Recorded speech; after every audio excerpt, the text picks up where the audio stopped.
Chicos, ¿cómo están? Bienvenidos a las clases virtuales del curso de biología. El día de hoy vamos a ver el tema número 3 que corresponde a nuestro tercer bimestre, que es la respiración celular, también llamada bioenergética, ¿no? Porque es aquella organela que se va a encargar de la respiración de la célula y aparte de la generación de energía. Entonces, la energía química almacenada en los carbohidratos y en los lípidos, es decir, en los azúcares y en las grasas, los diferentes carbohidratos, los diferentes azúcares que nosotros consumimos a diario, las diferentes grasas, no son usadas directamente por la célula. Estas se emplean como energía inmediata en la fabricación del adenosín-trifosfato, que es el ATP. Por ello, la célula transfiere la energía a los compuestos orgánicos del adenosín-trifosfato mediante varias rutas metabólicas. Las más estudiadas son la glucosa, y son la que vamos a tratar en este capítulo, ¿no? Acerca de lo que corresponde a la transformación del azúcar, como dice Celia Cruz, ¿no? Una recordada cantante. A ver, entonces, el concepto acerca de la respiración celular.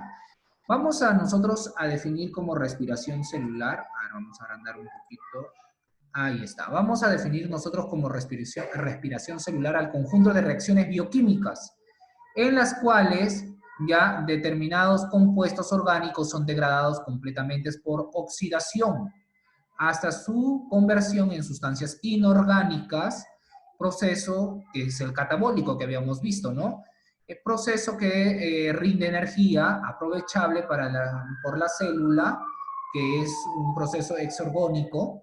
Los sustratos habitualmente usados en el proceso son la glucosa, que es el azúcar, otros hidratos del carbono, ácidos grasos, incluso aminoácidos, compuestos cetónicos u otros compuestos orgánicos, ¿no? Entonces vamos a tener dos tipos de respiración, está acá muy claro, la respiración aeróbica y la respiración anaeróbica, ¿ya?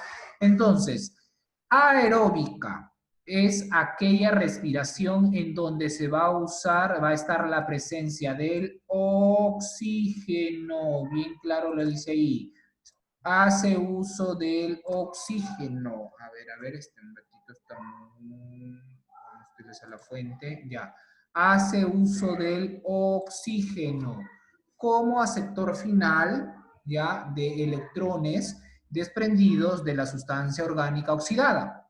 ¿Por qué? Todos los compuestos en la presencia del oxígeno se van a oxidar, por eso bien claro dice, desprendidos de las sustancias orgánicas oxidadas. Se llama aerobios a los organismos que por este motivo requieren oxígeno y vamos a tener que es el oxígeno molecular, ¿no? El O2, que es el característico. Ahora, vamos a tener acá lo que es la respiración anaeróbica, que es todo lo contrario, que no interviene el oxígeno, no hay presencia de oxígeno, sino que se emplean otros aceptores finales de electrones muy variados, generalmente los minerales, y a menudo productos del metabolismo de otros organismos, ¿no? Entonces, estos procesos de respiración van a ser muy importantes, chicos, para la producción a nivel industrial. Y acá vamos a hablar de la respiración anaeróbica, que es uno de los procesos de respiraciones utilizado por la industria alimentaria por el empleo de este tipo de respiración en la cual como un producto que se va a obtener de este proceso de respiración sin presencia del oxígeno, que es la presencia del alcohol. Por ejemplo, la producción del vino, la producción del vino exclusivamente vamos a hablar, es un proceso anaeróbico, en la cual este jugo de la uva se va a fermentar, y la fermentación de ella se da por bacterias, ¿no? En este caso por una levadura que pertenecen al grupo de los Saccharomyces, que es el Saccharomyces cerevisiae, que es un tipo de levadura que se encarga de la fermentación no solamente del vino, sino de la fermentación también de la cerveza, que es el que fermenta las cebadas, el lúpulo, lo que en conjunto forma lo que es la cerveza. Y ese tipo de respiración se llama anaeróbica. Pero eso vamos a verlo a nivel celular. Entonces, la respiración anaeróbica van a ser de dos tipos. Tenemos la fermentación alcohólica, que es la principal, ¿no? Entonces, mírenme, justo acá está lo que les estaba mencionando, realizada por las levaduras, que son una variedad de hongo que pertenecen a los Saccharomyces. Y acá justito, miren lo que les había mencionado, nos hablan de los Saccharomyces cerevisiae, que es el hongo de la levadura. Estas son utilizadas en la elaboración del vino. Vamos a tener también las Saccharomyces egyptopseudies, o también llamadas Egyptopseudies, que es ¿cómo ya se me fue la mente? Aquella levadura que se va a encargar de convertir la glucosa en alcohol etílico, lo que nosotros hemos visto ahorita, ¿no? En este esquema lo que vamos a ver. Entonces, realizada por las levaduras, ya mencionados, tenemos en la industria de la cerveza, del ron, del whisky, ¿no? Vamos a tener para la elaboración de ellos, vamos a tener que este proceso interviene el azúcar que se obtiene de estos frutos, por decir así, por ejemplo, la uva contiene un tipo de azúcar, ¿no? Que es la glucosa y la fructosa. Entonces, esos azúcares que contienen ahí la glucosa exclusivamente se va a fermentar y se va a convertir en alcohol. Y el llamado alcohol etílico. ¿Por qué se llama alcohol etílico? Porque es un alcohol en el cual el organismo lo puede asimilar por difusión directa. Es muy diferente al alcohol metílico, que es el alcohol que utilizan ahora ustedes para desinfectarse las manos, ¿ya? Entonces, por eso ustedes alguna vez habrán escuchado el dosaje etílico. Dosaje etílico. Ah, ¿y por qué dosaje etílico? Para ver la cantidad de alcohol en la sangre. Entonces, ¿qué tipo de alcohol consumimos? El etílico, no el metílico, ¿ya? No me vayan a estar por ahí en el examen que ya está hecho, ahí menciona de metílico también, no me vayan a marcar, ¿ah? El alcohol etílico es el que produce este tipo de fermentación, obteniéndose 2 ATP, que ya saben que es el adenosín trifosfato, que es energía directamente para la célula. La ecuación general de la glucosa tenemos es 6H12O6, es la característica general de la fórmula de la glucosa. Ustedes saben que todas las glucosas, todos los azúcares tienen esta característica, ¿no? Porque son compuestos orgánicos terciarios, formados por carbono, hidrógeno y oxígeno. Ahí está, ¿no? Recordamos lo que habíamos visto en los primeros bimestres. Luego más el 2-AD, que es el adenosín fosfato, no trifosfato, el adenosín fosfato, más 2-pi, que vienen a ser un tipo de componente de radical, en la cual se va a desdoblar esta glucosa, obteniendo como resultado el alcohol, que es el etílico, exclusivamente el llamado etanol, ¿ya? Entonces, de esa manera se va a liberar 2 moléculas de anhídrido carbónico y se obtiene 2 moléculas del adenosín trifosfato, que es muy importante para la célula para realizar sus procesos metabólicos, ¿no? Acá tenemos este tipo de esquema donde nos habla de la glucólisis, que es la división, fragmentación de ¿quién? De la glucosa. Ahí está, de esta fórmula general la tenemos acá graficada, ¿no?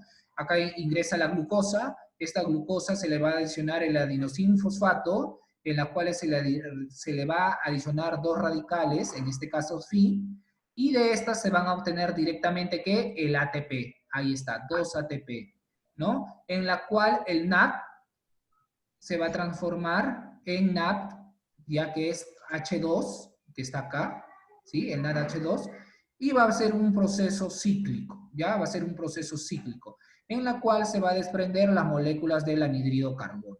Ahí están acá. Y nos pueden formar lo que es el acetaldehído, el piruvato, y por último tenemos el etanol como producto final. Y esta es su fórmula química, ¿sí? A nivel de la química, ya este es química inorgánica, bueno, por eso dicen de compuestos orgánicos a compuestos inorgánicos. Luego vamos a tener por acá el otro tipo de fermentación. Ya hemos visto, miren, fermentación alcohólica, presencia de no oxígeno, ¿sí? No hay presencia de oxígeno y no te olvides que están siendo producidos por bacterias del grupo de los Saccharomyces, ¿ya? Que estas vienen a ser una subclasificación, porque las bacterias van a tener 4 clasificaciones, ¿ya? Entonces, esta es una subclasificación de ellas, ya que el grupo del reino fungi, del reino Monera, es complejo también, por decirlo así, ¿no? Luego tenemos la fermentación ácido láctica, que también es realizado por otro tipo de microorganismo, que en este caso ya no van a ser las levaduras, sino quienes van a ser las bacterias. Pero profesor, si nosotros hemos escuchado que las bacterias son causantes de enfermedades, sí, pero de las millones de bacterias que existen en nuestro planeta, ya que el reino Monera, que es el reino de las bacterias, es el reino más abundante, de los 5 reinos, el que más representantes tienen en nuestro planeta es el reino Monera. Porque una bacteria, solo una bacteria, al cabo de 5 horas se puede reproducir 10.000 veces. Entonces, imagínense la cantidad de bacterias que se pueden reproducir. Entonces, este grupo del reino Monera van a ser bacterias que también realizan un proceso de fermentación. Un proceso de fermentación, pero no alcohólica, sino un proceso de fermentación láctica. Y acá vamos a tener a los famosos lactobacillus, que son aquellos que se encargan de fermentar la leche. Cuando ustedes beben un yogur que van a la tienda a comprar, se le llama yogur bebible. Bien claro está escrito ahí. ¿Por qué se le dice yogur bebible y no solamente yogur? Porque es un yogur al cual se le ha agregado saborizante, se le ha agregado, si es frutado, fruta, si se le ha agregado endulzantes y se le ha bajado el nivel de acidez. ¿Por qué? Porque la fermentación directa de la leche, como es ácido. Por eso dice fermentación ácido láctico. Si ustedes alguna vez han probado el yogur natural se van a dar cuenta que es ácido y bastante espeso, parecido a la mayonesa. Así de espeso es. Pero a cambio el yogur que nosotros tomamos ya es un yogur bebible, ya es un yogur ya más industrializado, ya es un yogur más industrializado.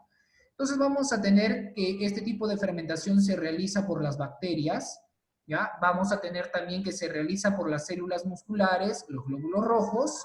Dentro de las células más conocidas vamos a encontrar a las bacterias, que son unicelulares. Destacan las que se emplean en la elaboración del yogur, queso y mantequilla, es decir, los derivados de la leche, pues, ¿no? Todos los derivados de la leche son producidos por la fermentación ácido láctica, producido por una bacteria. ¿Exclusivamente qué bacteria? Los Lactobacillus casei. Ese Lactobacillus es un Lactobacillus exclusivamente de la degradación de la leche, porque van a haber diversos tipos de Lactobacillus y vamos a ver diversos tipos de bacterias. Entonces, es una clasificación dentro de este grupo del reino Monera. También tenemos a los Streptococcus lacteus, que este tipo de Streptococcus son un tipo de bacterias que se le caracteriza por tener la forma de coco, ¿no? ¿Se acuerdan cuando vimos las bacterias? Cuando vimos vimos los procariontas, vimos las agrupaciones, los cocos, estreptococos, acá están, pues, ¿no? Los estreptococos, que es la agrupación en forma de racimos que tienen esta característica. Las células musculares también realizan este proceso cuando no les llega suficiente oxígeno. Y eso sucede cuando realizamos diversos esfuerzos físicos. Hace este tipo de fermentación ácido láctico, ¿no? Entonces, eso hace que los músculos comiencen a doler cuando se produce este ácido. Y eso lo sentimos cuando realizamos esfuerzos físicos, ¿no? Cuando vamos al gimnasio constantemente, comienza a dolernos la masa muscular porque está realizando este proceso. Como no le llega suficiente oxígeno a los músculos, ellos tienen que realizar este tipo de fermentación. ¿Para qué? Para utilizar la glucosa que se encuentra almacenada en ellas. No te olvides que la glucosa no solamente se almacena en el hígado, sino en los músculos. También consiste en degradar la glucosa, ahí está, bien claro dice, consiste en degradar la glucosa hasta ácidos lácticos, obteniendo ¿qué? El ATP. que es la energía necesaria que necesitamos para realizar esa actividad, ¿no? En este caso, de realizar ejercicios. La ecuación general, igual tenemos, ¿ya? Que es similar, miren, es similar. La ecuación general, la primera parte de la entrada de la glucosa es similar. Tenemos la glucosa, los dos adenosinfosfato, más los dos radicales pi, y acá ya vamos a tener un desdoblamiento de la glucosa, pero ya no vamos a tener un alcohol, sino vamos a tener un ácido láctico. Y acá no hay liberación de anhidrido carbónico, ¿ya? Acá no hay liberación de anhidrido carbónico, como pueden observar. Bueno, acá tenemos el esquema mencionado de la ecuación general. Luego tenemos por acá el otro tipo de respiración. Ya dejamos de lado la respiración anaeróbica, que es una respiración sin oxígeno, que se iba a dividir en respiración alcohólica y respiración ácido láctica. Ahora vamos a tener la respiración aeróbica, que es una respiración en la cual interviene el oxígeno. Oxígeno, acá ya se encuentra la presencia del oxígeno. Entonces dice, es aquel tipo de respiración celular que requiere de oxígeno molecular, pudiendo llegar a producir hasta 38 moléculas de ATP. Imagínate la cantidad de energía que se obtiene en la respiración aeróbica. Y en la respiración anaeróbica, a lo mucho, ¿cuántos tipos de ATP íbamos a obtener? Ahí está acá, en cada una de las fórmulas, solamente íbamos a tener 2 ATPs. ¿Ves? En cada una de ellas íbamos a tener solamente 2 ATPs. En respiración anaeróbica, pero en la respiración aeróbica, imagínate la cantidad de moléculas que nosotros podemos tener. Se inicia en el citosol, ¿ya? Que viene a ser una parte de qué organelo.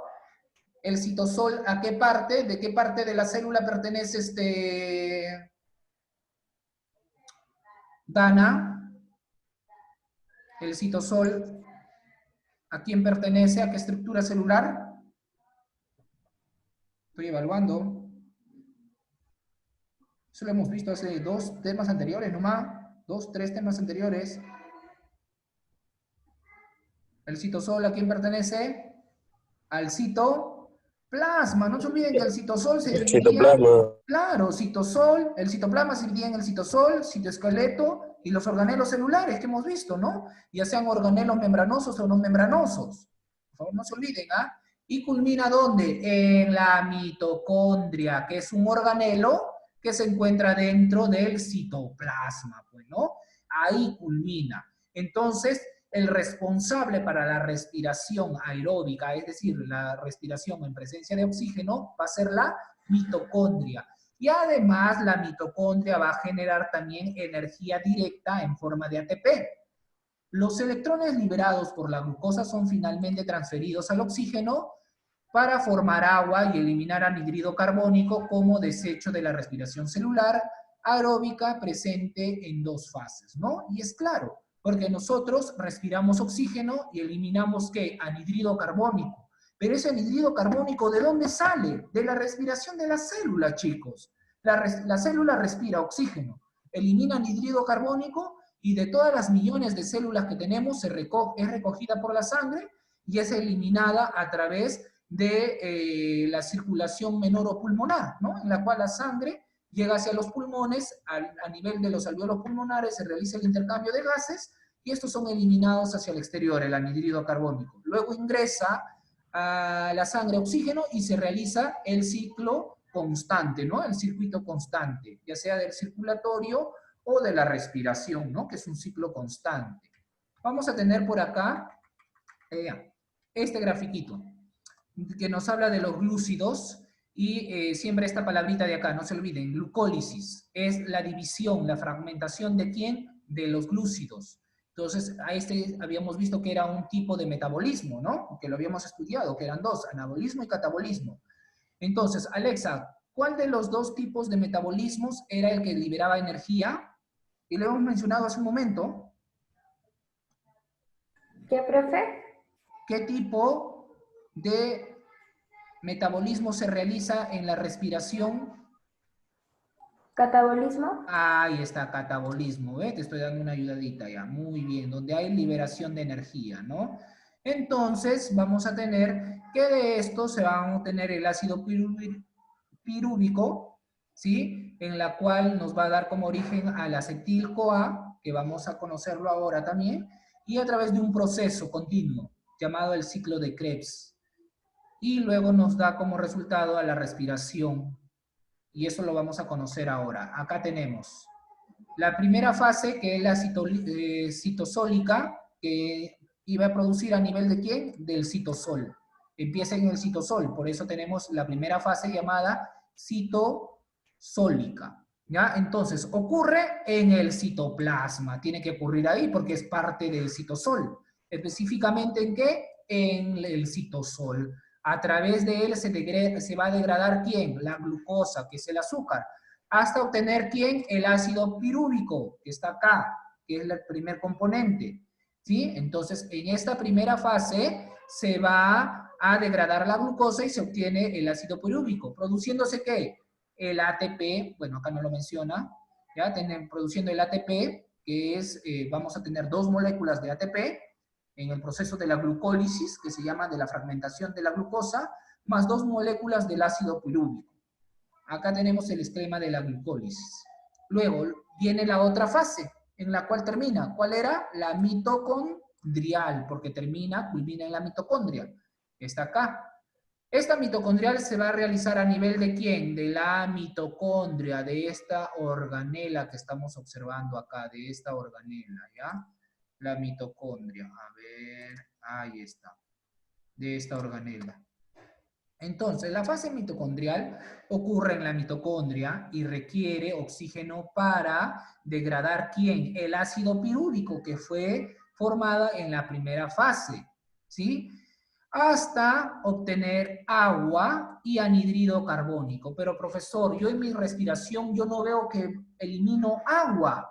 Claro, no vas a ver tú gotas de agua porque esta agua lo vas a eliminar en forma de vapor. Si tú colocas un espejito a nivel de tus fosas nasales, vas a ver que cada vez que haces la respiración, el espejito se empaña con pequeñas gotitas que tú puedes observar, minúsculas. ¿Por qué? Porque el vapor de agua, el agua, mejor dicho, está viajando en forma de vapor. ¿Junto con quién? Con el anhídrido carbónico, que son eliminados. Esto se va a eliminar en el proceso de la respiración. Luego tenemos la oxidación del ácido pirúvico, que se da a nivel de la mitocondria. El ácido pirúvico pierde un carbono, como el anhídrido carbónico, y la energía liberada es almacenada en NADH2, que ya les había mencionado anteriormente, ya del NAP se convertía en NADH2, ocurre en la matriz mitocondrial, ¿ya? Luego vamos a tener que acá se realiza el ciclo de Krebs, a nivel de la mitocondria, ¿ya? Entonces, a ver, vamos a mover esto. Hasta ahí nomás, vamos a corregir esto, a ver. Y tenemos acá. El ciclo de Krebs, ¿ya? El acetilcoenzima A, que es el característico que habíamos mencionado hace un momento acá. A ver. Habíamos mencionado acá. Está. El acetil-CoA. Ya, a ver.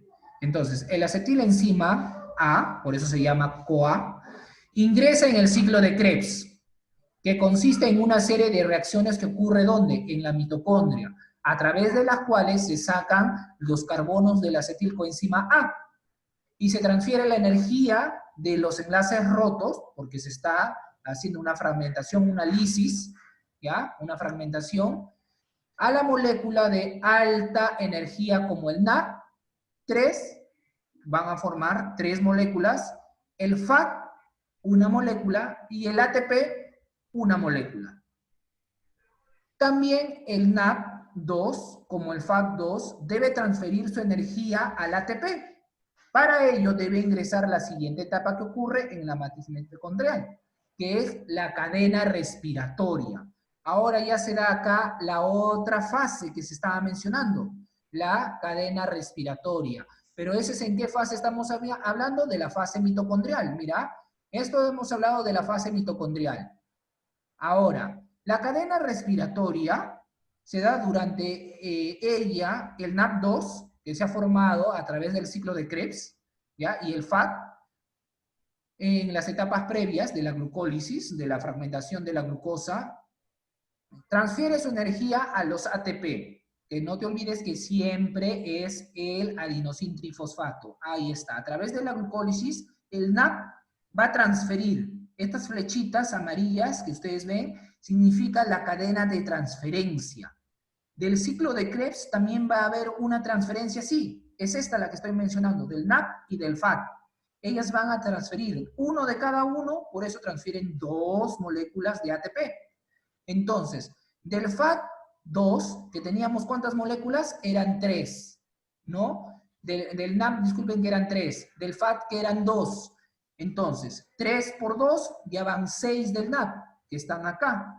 Del FAT, que eran 1 por 2 que están eliminando, 2 FAT. Del NAT, que era, en este caso, de la glucólisis, que era 1 por 2, son 2. Acá miren la cantidad que se va ordenando, ¿ves? Se va ordenando. Y del ciclo de Krebs, que también va a dar su energía del ATP, que está acá, por acá abajo. ¿Ve? Entonces, en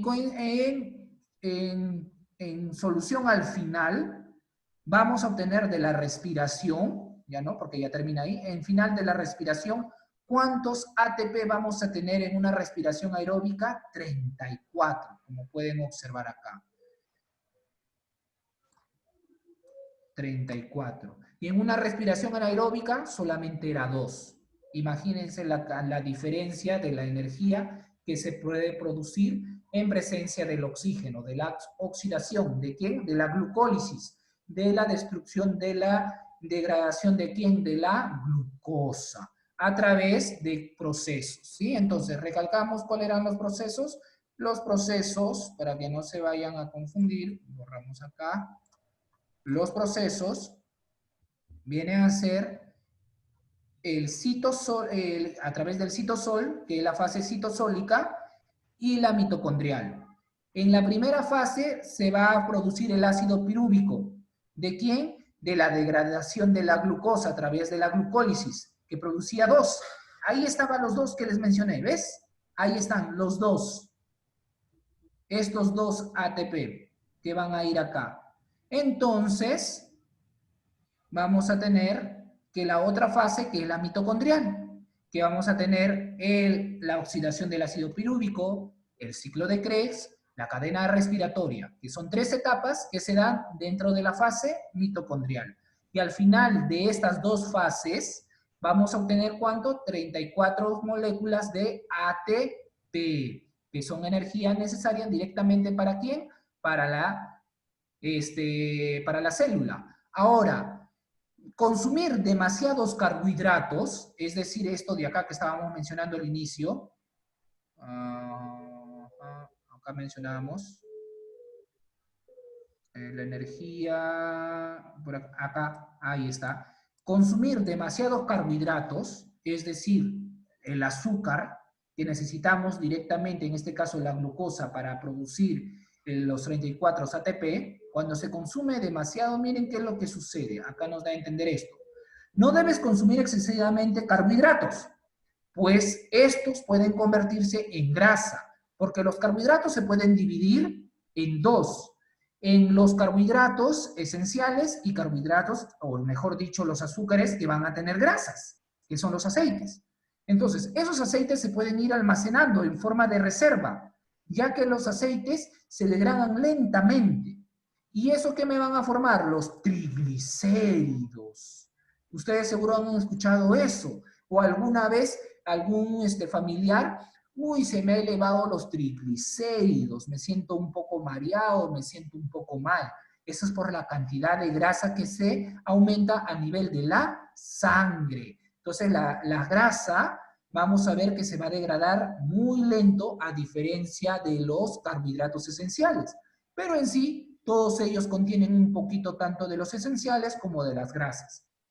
Por eso, estos carbohidratos que se encuentran en la primera base de la pirámide de alimenticia, debemos consumirlos moderadamente o debemos consumirlos balanceadamente. Carbohidratos, por ejemplo, tenemos en el arroz, tenemos en los fideos, tenemos en el pan, en las galletas, en el queque, en qué más, en todas las galletitas que uno puede comprar, en los snacks. También encontramos carbohidratos porque están hechos de harina de maíz. No se olviden que las harinas contienen azúcares, que es la glucosa. Entonces, todas estas cositas ayudan, chicos, a que ese tipo de grasas y carbohidratos que no son digeridos directamente por el organismo se almacenen y no formen demasiada masa corporal, ¿sí? Entonces, es una recomendación. Entonces, muy bien, chicos, hasta acá entonces estaríamos terminando el día de hoy con el tema acerca de la respiración con respecto a la celular, ¿no? Que es aeróbica y anaeróbica. La aeróbica tenemos la fermentación alcohólica y la fermentación ácido láctica, y esa es la anaeróbica, y la aeróbica vamos a tener aquella que se da en dos fases, que es la citosólica y la mitocondrial, ¿no? Muy bien, chicos, entonces eso es todo por el día de hoy. Espero les haya gustado el tema acerca de la respiración celular o bioenergética.